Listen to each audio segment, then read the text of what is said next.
Hey guys, welcome back to the channel. Glad to see you here today, and I hope all is well with you and your families. And I wanted to film a video today answering a lot of different questions for people. So one of those questions for one is this: Connor, what does your normal day look like? And so it kind of looks like this. So I'm running all my companies. I got my real estate acquisition company, my consulting and training companies, and I kind of stand above everything and orchestrate everything every day. So I'm making sure everything flows smoothly, making sure contractors get paid, my workers get paid, making sure supplies are at the property, making sure we're not missing closings, making sure amendments and everything is getting signed, and making sure everything keeps going forward. Now in the evenings, I get back to the community, right? So I'm very thankful and very grateful for what real estate's done for me. So my goal is to help people change their life just like I did. So I give back. So I go to the REI clubs and the expos, and I travel around to seminars and boot camps, and I speak and I help people learn this business. And so I put myself out there. And so some of the things that happen to me because I've done that is I get a lot of people that come up to ask questions. So I literally walk into a place and it looks like this. It's like, you know, everybody comes up like birds if you throw a French fry out there, and it's just question, question, question, question. All these different questions, and most of them are these same ones that you see here. And so kind of like this, it's like I'm a punching bag or a piñata, but guys, I have no problem with that. And as you know, I stay until every question is answered. If you've ever met me, you've ever seen me in public, you know I stay until 5 in the morning as long as people are asking questions. I do not leave. I'm here to help you. So I want to help you change your life. And a lot of these questions that you're asking, these are asked from everybody I meet in public, and as well as being submitted through Investor Army, right?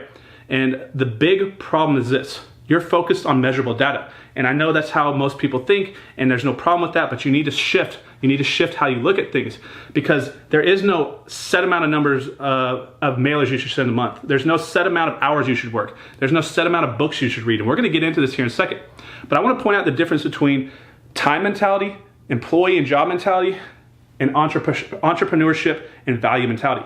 So we have another video called Time versus Value. You gotta go check it out because it's gonna help you a lot. You're gonna see a little bit more on this topic. So it's not your fault until after you watch this video and do a little bit of research on entrepreneurship going forward, because then it will be your fault. But up until now, if you never heard this or you never been kind of looked at it this way, it's not your fault. You've been conditioned since day one here in America through our horrible, horrible education system to be an employee. So this is what happens from day one. You start out here, you go to grade school.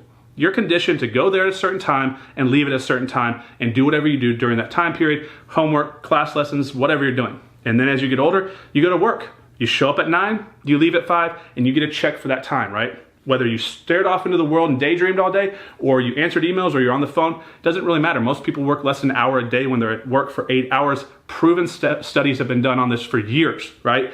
People are there physically in the space. So you're paid for physically being there, standing in the office. Like, because your body's there, somehow you should get paid, even if you're not adding value to the company. This is why so many people are comfortable at a job, because they know they're gonna get paid for time. Most people fail as an entrepreneur because you don't get paid for time. You get paid to win. You get paid to achieve. You get paid for value.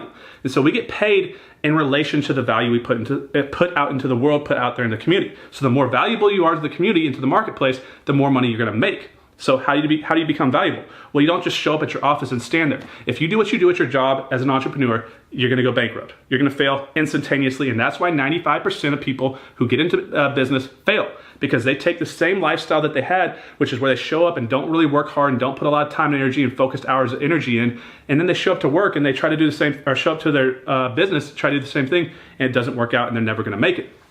So you need to understand the difference between time and value, and a good example is a lot of people go to their rehabs and watch their workers work.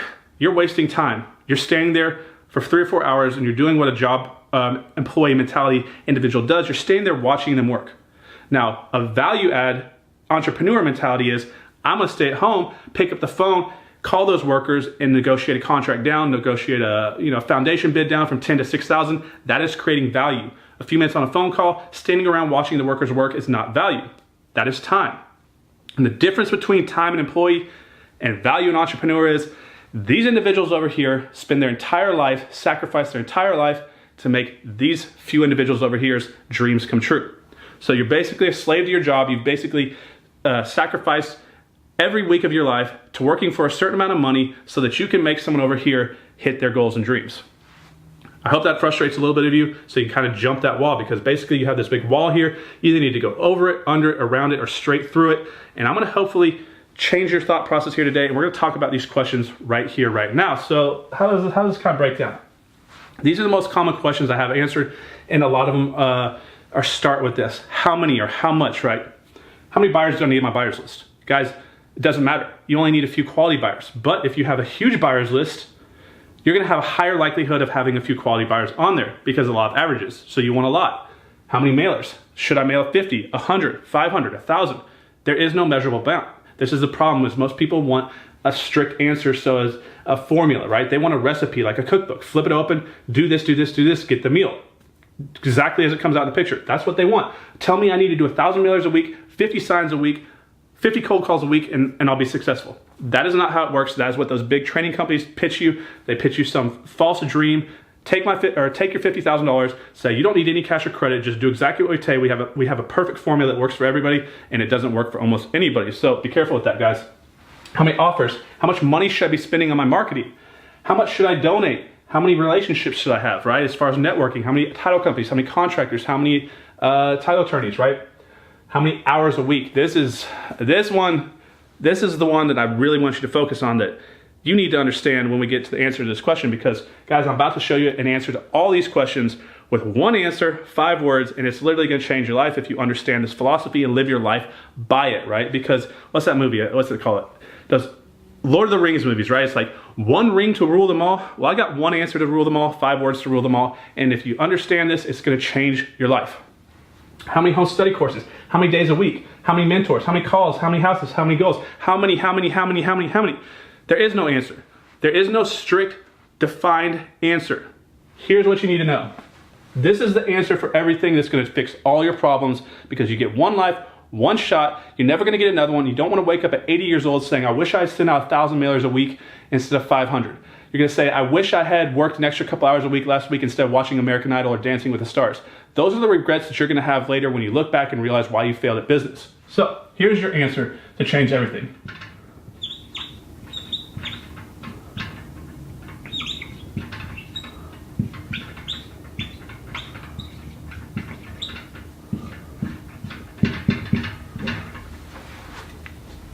That is gonna change your life.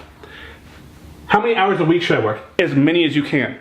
How many mailers should I send out? As many as you can. How many dollars should you put into your business? As many as you can. How many good relationships